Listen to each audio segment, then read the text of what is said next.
Good evening, and welcome to the Ground Zero 360 Remembrance commemorating the 24th anniversary of the 9/11 attacks. It is an honor to be here in the Rotunda of City Hall with so many distinguished guests, 9/11 families, and first responders. My name is George Mifsud. I'm a retired NYPD captain as well as a 9/11 first responder. I've been involved with Ground Zero 360 for over 15 years, and it is always a privilege to help keep the memory of that day alive. A sincere thank you to Mayor Eric Adams and his office for hosting us. We hope to return to this beautiful venue next year to mark the 25th anniversary with new art and artifacts. At this time, please rise as the NYPD Color Guard enters and presents the colors. 1, 2. Detail, halt. Present, arms.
Thank you.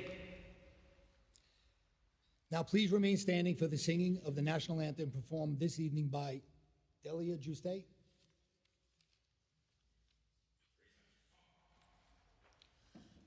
Oh, say, can you see by the dawn's early light what so proudly we hail at the twilight's last gleaming, whose broad stripes and bright stars through the perilous fight o'er the ramparts we watched were so gallantly streaming, and the rockets regular, the bombs bursting in air, gave proof to the night that our flag was still there. Oh, say does that star-spangled banner yet wave o'er the land of the free and the home of the brave?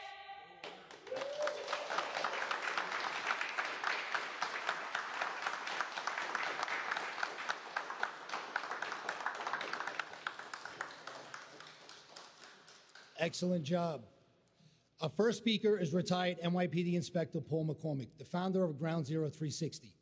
Paul is a longtime NYPD veteran who sustained serious injuries at Ground Zero, which led to his retirement.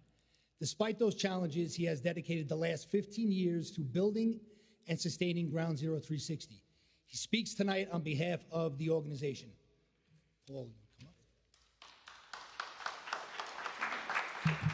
Thank you, George. I know I'll try and, as women like to say, I won't keep you long tonight, Mr. Mayor. I know you're in a hurry to get out of here. But thank everybody for coming here tonight for the opening of Ground Zero 360 Remembrance, commemorating the 24th anniversary. My wife, Nicola, can't be here. We have an 11-year-old daughter back in Ireland who started school, and what Lola wants, Lola gets. She wanted mommy at home, so apologies for Nicola not being here. But this project was Nicola's brainchild. She was a photographer working for the Irish media here on 9/11. And while working, she was here on the 11th and for the weeks thereafter. And while down here at Ground Zero, a lot of people were coming up to her with missing posters, asking her for help to help find their lost loved ones. And it greatly affected Nicola to the point where she wanted to do something to honor them. And that was the genesis of Ground Zero 360, which is dedicated to keeping the memory alive and never forgetting the sacrifice of so many on that terrible day. We've been to 60 venues around the world in the last 15 years, but Mr. Mayor, I can tell you there is absolutely no place like home. We've never been to New York City, and I had the privilege of meeting you on St. Patrick's Day at Gracie Mansion, and I presented you with a nice Donegal tweed Hannah hat. And by the way, my company hold on to that for a second, Carl.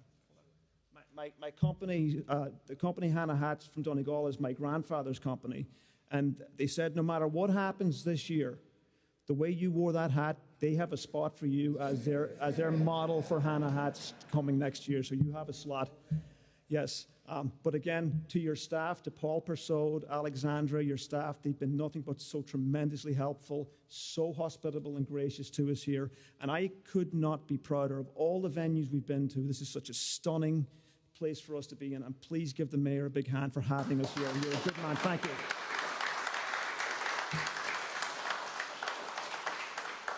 We have some legends here in the room here. I had the privilege. I remember being so proud to be an American and a New Yorker and a member of the NYPD at the time. There was such a deep sense of pride. The whole country was a community. And I think every American was a New Yorker after 9/11 for a while. And there was a deep, burning sense of pride of being a New Yorker and an American at the time. And I had the privilege of working at Ground Zero, so one of the greatest things I'm so proud of in my life. And we worked, I was the president of the Gaelic Football Club in the NYPD for 11 years, and we played the fire department every year. And I remember the year before the 9/11, we played the fire department up in Gaelic Park, and I got 17 stitches over my eye in the game. And we have a very healthy rivalry with us in the fire department. But during 9/11, working down here, we were so close. We were united like I've never seen. We were brothers. And there's some legends in the room here tonight from the fire and police department. Guys I work with, and I'm proud to say I work with. We've got Chief Ward, Chief O'Sullivan from the fire department. There's Captain Monaghan.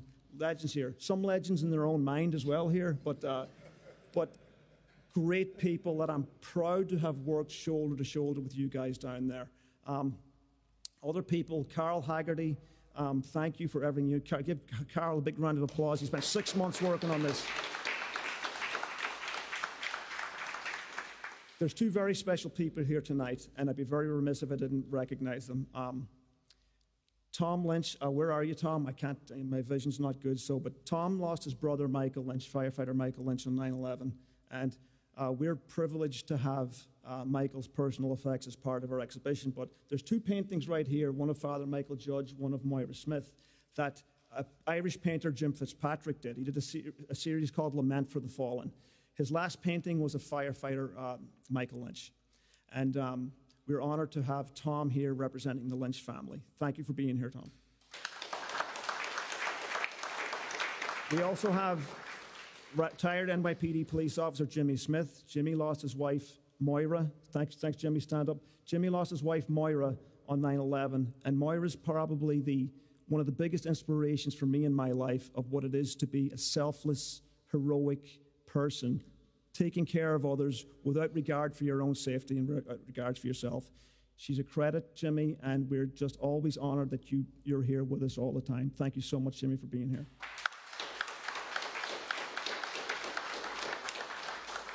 I know you're in a hurry, Mr. Mayor, but just want to finish off by saying my favorite author is and poet is William Butler Yeats.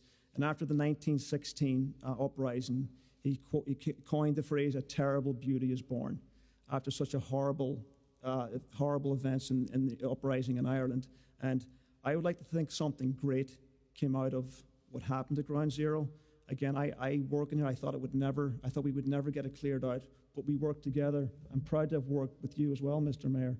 And thank you all for being here. We're going to have some events afterwards, and I hope you can all join us later. But to everybody, to the staff here and everybody, thank you all for taking the time out to be here. It's a privilege to be here, and it's a privilege to be remembering the victims and their families. Thank you very much.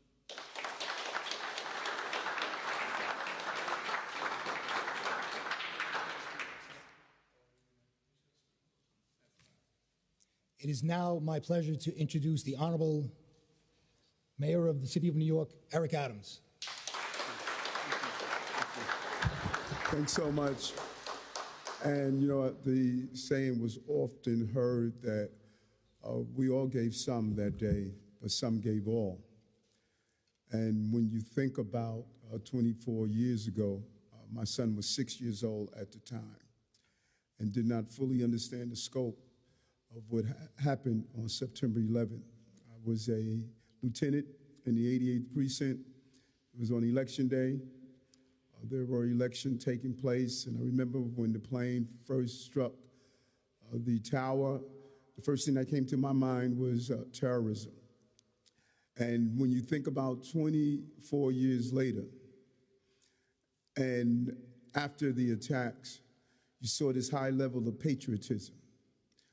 When our national anthem was recited or sung as it was done today, we would stand up and we'd salute. We would not sit down. We loved our country. And 24 years later, there appears to be this level of just total disdain for the greatest country on the globe. Those who do not remember the lives that were lost, not only here at Ground Zero, but also in Washington and other parts of our country. And when we have these moments of reflections, of paintings, and a few days when we go down to Ground Zero, it's a moment to remind us freedom is not free. There's a price attached to it. Your wife, others who have sacrificed their lives, my 19-year-old uncle who died in Vietnam while fighting for this country. This country does not mean you have to believe and agree on everything, but we should believe and agree that this is the greatest country on the globe. No one